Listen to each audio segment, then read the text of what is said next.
Bom, então o Império Grego. Esse império não influenciou muito politicamente no povo de Deus. Quando Alexandre assumiu o poder do mundo de então, colocou administradores em Israel. Porém, a intenção de Satanás era outra. Diante das derrotas passadas, ele mudou de tática. Agora ele quer trazer deuses estranhos para substituir a Jeová. Apesar do martírio de muitos judeus, eles não abandonaram a Jeová e não perderam a esperança do Messias.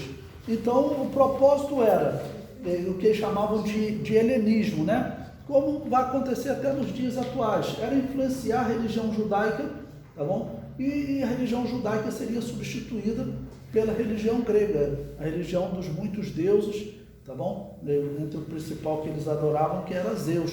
Isso fazia parte da cultura dos gregos, do projeto dos gregos, né?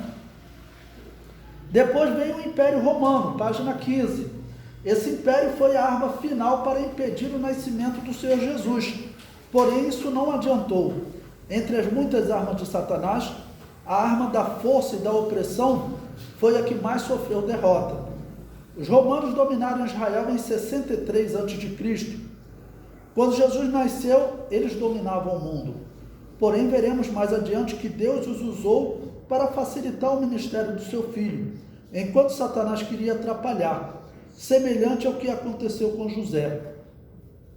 Gênesis 15, 50 a 20 diz: vós bem tentaste mal contra mim, porém Deus o tornou em bem, para fazer como se vê neste dia, para conservar em vida a um povo grande. Tá bom? Então o mesmo Deus vai fazer no dia dos romanos também. Bom, e que os romanos ajudaram, tá bom, o cristianismo?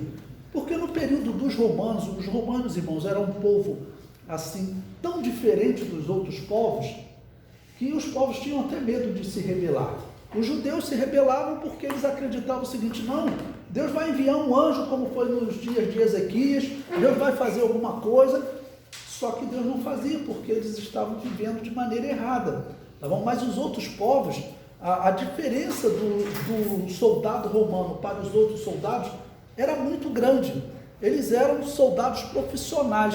Os outros povos eram indivíduo que era fazendeiro, que tinha que lutar para sobreviver, tá bom? Então, por exemplo, imagine você participar de uma luta contra um lutador desse profissional, que fica treinando constantemente. Ele consegue praticar o soco, o chute, tá bom? Durante 1 hora direto. O cidadão normal, com 2 minutos, ele não consegue mais dar soco. Então o soldado romano, diz a história, que ele lutava fácil na proporção de 1 para 7. Porque eles lutavam e não se cansavam. Quando eles conquistam, né, o norte da Europa, a Germânia, apesar que teve uma parte da Alemanha que não foi conquistada, mas quando eles conquistaram uma boa parte da Germânia, César, né, o imperador que conquistou 49 a.C., ele dizia que eles eram grandes e que lutavam com muita fúria, mas se cansavam logo. Por quê? Porque não tinha treinamento, tá bom? E o soldado romano era um soldado profissional, ele era um atleta, ele vivia só para que ele era pago para ficar lutando. Eu, se pegar uma espada, né, uma espada pesada, 1 minuto seu braço já não consegue mais levantar, tá bom? Então os romanos eram soldados profissionais, que tinham tática de guerra, tudo. E aí, como não havia rebeliões, tá bom? O apóstolo Paulo, o que ele tinha que enfrentar nas suas viagens missionárias?